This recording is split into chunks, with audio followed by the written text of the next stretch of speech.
Hi, this is Mahin. 1 in 8 women in the United States are diagnosed with breast cancer in their lifetime, according to National Breast Cancer Foundation. The good news is that the breast cancer death rates have declined by 40% from 1989 to 2016 among women, only because of early detection. If I look at my home country in Pakistan, according to NIH, over 90,000 breast cancer cases are reported annually. It's the highest it is in Asia. Mostly the women are young and the diagnosis happens in stage 3 and stage 4. Today, I'm honored to have a breast cancer survivor with me. Her name is Tina Alessandrello, and she is a former colleague of mine from APCO Worldwide. And of course, we have Tessa Hoyos, who's the editor and writer at Mahin the Globe, and she's also Tina's daughter. Thanks so much, both of you, for being part of today's special panel. Happy to be here. So, my first question to you, Tina, really is that when did your breast cancer get diagnosed, and what were the steps that you took? I was diagnosed in January of 2009 after a mammogram came back suspicious. They took another one, and in that same appointment, they also did an ultrasound. The ultrasound revealed that there was an area of concern and they wanted to do a biopsy. So, and then it all unraveled from there. Got So, it. So I would ask you that what made you realize or have doubt that there's something off, that you may have cancer? well, my grandmother had it, my mother had it, and I was always very good about self examinations. However, in my case, my actual physical appearance changed, which is one of the signs that the American Cancer Association tells you that you probably need to see a doctor. So when that happened, I went and I saw my doctor, who told me it was fine. Um, I believed her, but I still had kind of those doubts in the back of my mind, like why would this change? And they explained it in such a way that I thought, okay, well, yeah, that's possible. So fast forward to a year later, it hadn't gotten worse, but it hadn't gotten better. So I went for my mammography appointment, and that's when it showed up. Got it. Tessa, you have a question for your mom? Yeah, so when my mother was diagnosed, my brother and I were 10 and 7, respectively. And so I wanted to know what were the challenges of having young kids, as well as some personal challenges that you had in having this diagnosis and being a mother to 2 kids in elementary school. Well, the first and foremost is fear. Am I going to be alive to see my kids graduate high school, graduate college, get married, all of those things that mothers, when they have children, look forward to throughout their children's lives. So that was the first thing. The second thing was uh, I was diagnosed with, a fairly aggressive form of breast cancer. So I knew that my treatment, I wanted it to be as aggressive as possible. And what was that going to do to my life, and how would that affect my children? Would I be debilitated from treatment? Would I be depressed? Would it be, there's just a lot of things that play out in your head. So yeah, those were my biggest fears, and fear being the number one of all of it. Right, right. I wanted to ask you that, now that you look back in retrospect, what worked and what didn't work in your case of the breast cancer? And this could be for people who are watching who have breast cancer. You have to be your own advocate. You have to take control of your situation, and you have to be present and involved in all of it, your treatment, your planning, your what you want to the results to be, what, how aggressive you want to be. But the first and foremost thing is you have to be your own advocate, which means that if you have to push back on your doctors, then you should.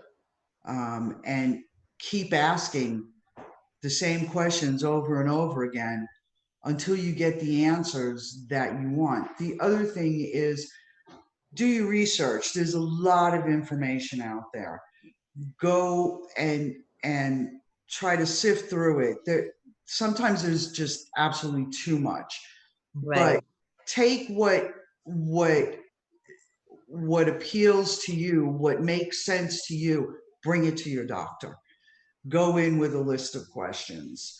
Um, Ask yourself. A lot of centers like where I was treated, when you're diagnosed, they have just these great hands-on approaches. I got a binder of, how to understand my diagnosis, how to read my biopsy, how, what were the next steps, inspirational pieces as well as information pieces. Right. And I still have that binder to today, and I sometimes look back at it. Right. So my next question to you really is, Tina, that, I feel like going through cancer is a lot, right? One is the physical aspect of it, right? But how did it help you cope, like spiritually, mentally, physically? Did mental health counseling or therapy help you along the way? What worked for you in that sense? Um, I think that well, spiritually, I got back to my roots, and kind of, a lot of people that are diagnosed, they're ready to make a deal with anybody and any higher power that they have, Yeah. just to, to understand what they're going through. Um, but I think that for me also, it was the relationship that I built with my doctors and the support groups. Those were the first things that I sought to find, were support groups, and they are very, very helpful. Most places, like where I was treated at Providence, they have a nurse navigator that can direct you through a lot of these things, because you like, well, where do I find people that are like me now? Right. What do I do? And so, that's something that's very important. I think spiritually it's comforting, to get back into your roots, whatever your higher power is. Yeah. But I think that that's what you need to do. Got it. Tessa, I have a question for your mom. Yeah, so you've mentioned that cancer runs in our family. My grandmother had it, my great grandmother had it, as Mhm. well as my aunt on my dad's side and my mother's cousin, Second cousin, yeah. second cousin. Hmm. So I've kind of accepted that I'm at a higher risk of getting it. So how can I take steps to prevent it and take care of myself? And yeah. Well, knowing yourself, knowing your physical body, doing your exams, and then for you, I would like you to find a doctor that is receptive to your concerns. And when you have a doctor that's on board with you, it's very, very important, because they can understand your fear. They can understand what you're thinking, and build that relationship and speak with them and ask them what the risks are. Maybe you should maybe you should be tested for the BRCA gene. Maybe you need to do a baseline mammogram when you're 25. Mm. And in between this time and that time, just be very, very aware of yourself, your body, and, just stay Yeah. vigilant.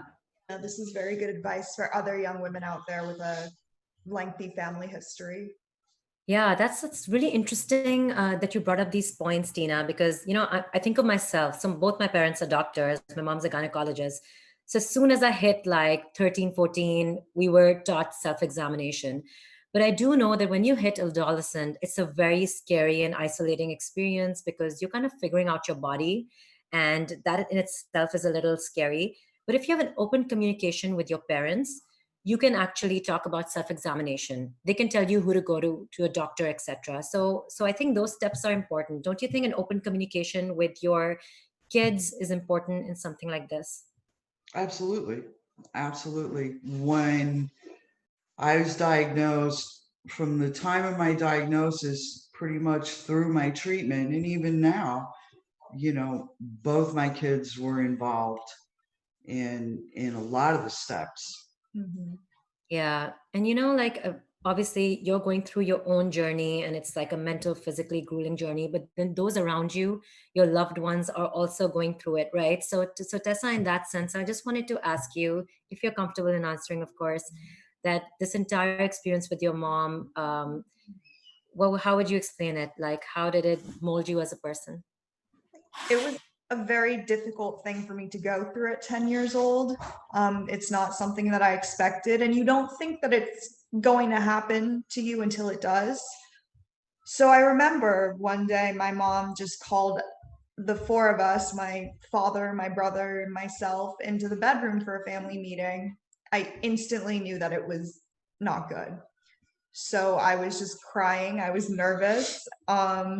And then she just broke the news that she had cancer, and I was really sad because I was afraid of losing my mom Mhm. because I had just heard of people dying from cancer, and I didn't want to grow up without my mom. My mom's my best friend. So then I remember my brother is not a very outwardly emotional person, but I remember him going to the school counselor when we were both in elementary school. And the school counselor pulled us out of class, and, he just wanted to talk about it. And I really didn't. I appreciate my brother reaching out for that kind of help, but I just really didn't want to talk about it. I wanted to just be silent about it. Got it. Got it. Yeah, my only experience with a dear one suffering from cancer and passing away actually is my uncle who passed away a couple of years ago. But he wanted to keep it very personal, just to himself, and so his immediate family. And maybe that was comfortable for him, but it did take a toll on the family around. So I do wonder that why didn't he share with us? We would have been there for him, etc. But I do think as cancer patients, they probably don't like the sympathy and the pity that comes with it. What would you say about that, Tina? Everybody's journey is their own. Some people, um, they keep it to themselves because they don't want the constant reminder, and they also don't want people to view them as different or less than. Other people are, very open about it. So I think that you have people that will talk to anyone about it, anytime, anywhere. And then there are people that will do it in support groups. And then there are people that don't do it at all. And for them, that might work. For me, I think it's very isolating to do that. But when you're living with cancer, you just, all bets are off. When you think you're going to act a certain way getting a diagnosis, and then you get that diagnosis, you find out how you really think about it. It's different between thinking what you would do and actually what you would do. Right, right. All right, Tessa, any more questions for your mom? Yeah, so I remember you were really involved with a couple of support groups, like the Hmm. Young Survivor Coalition and Hmm. the Women's Warrior Project, correct? The Warrior The Sisterhood. Warrior Sisterhood, Yeah. sorry. How Hmm. did that help you in your journey to, and how did it help you cope with, recovery and other treatment and dealing with young kids? In these groups, you have varying stages of diagnosis, treatment, and recovery. So you're meeting with people that are either just diagnosed, in the middle of treatment, or out of treatment and recovery. So a lot of those voices help you go through um, milestones. And so when you see somebody that's like a year or two out from treatment and you're in the middle of treatment, they represent where you'll be, in a few months time, or a few years time.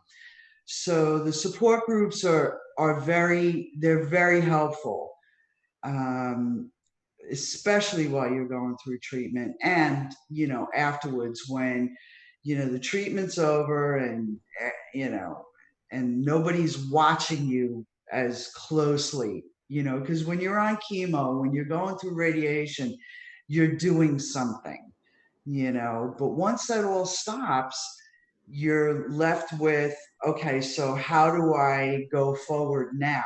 And I'm not being seen by a doctor once a month. I'm not actively going through treatment. I'm that fighting mechanism now has to take a different form. And how does that new form work? How does that look? So support groups are very, very helpful in navigating all of that. Really, really profound. My question to you really is that what message do you have for the breast cancer survivors or someone who's actually going through it right now? Like, your tenacity and your strength is really inspiring.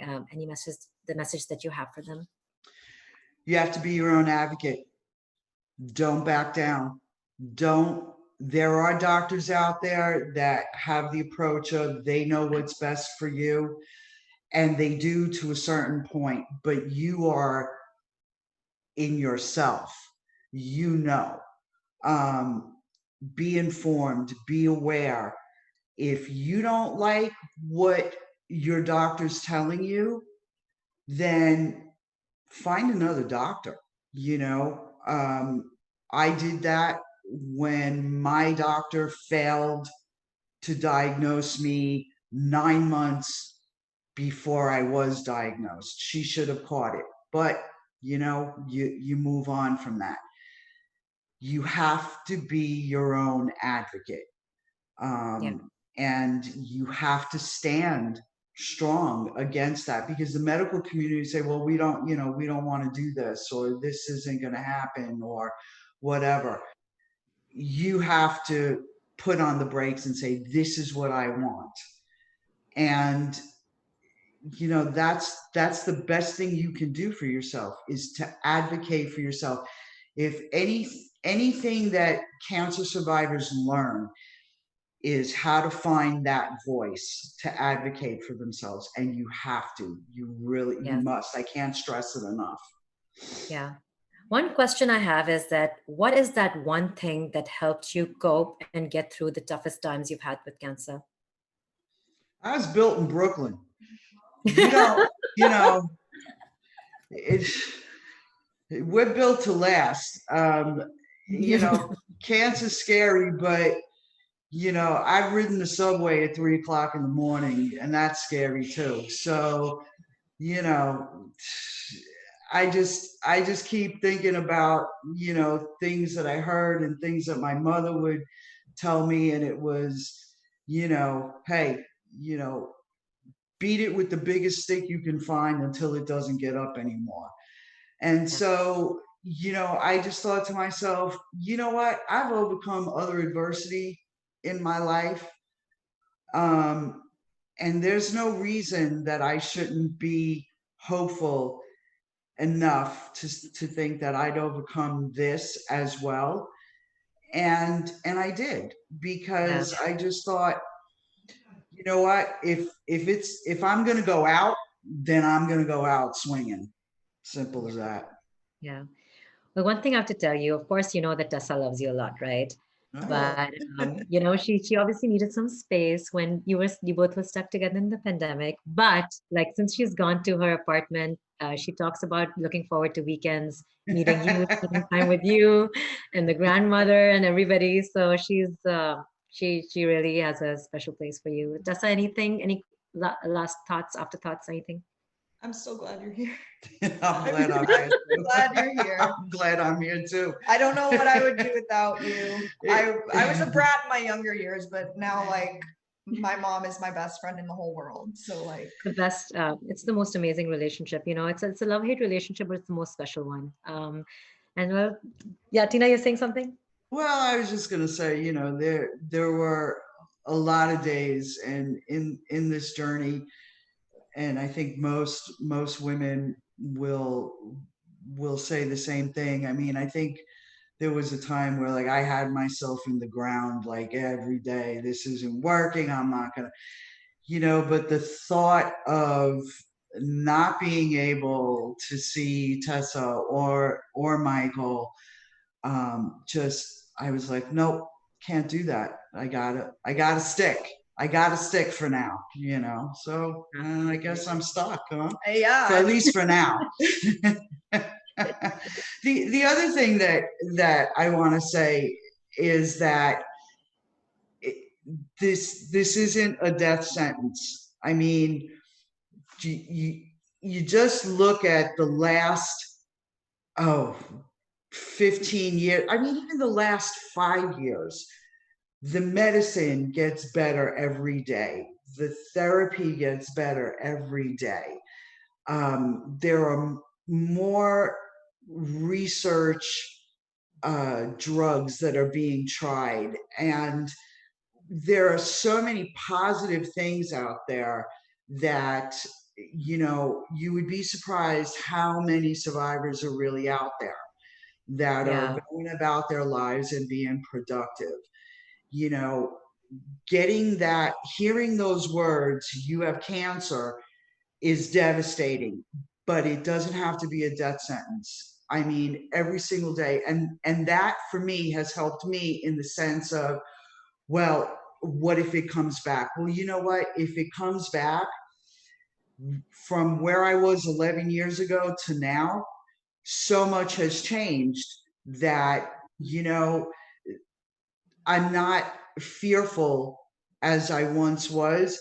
The only problem that I would have is that I'd have to do it all over again. I really don't want to do it all over again. I yeah, don't want to go through losing hair and all that stuff. But, you know, I would do it. I would do it. But there's just so much out there, and research and development is really coming along so well that things that were experimental just even 5 years ago are now protocol. So it's not the how do I say this? It's not the end of your life. It's not the end of the world to get a cancer diagnosis. yeah, There's yeah. there's always hope. There is always hope. Yes. Well, for everyone who is watching, October is Breast Cancer Awareness Month. If you didn't know, all of us are wearing pink shirts. Talk about it.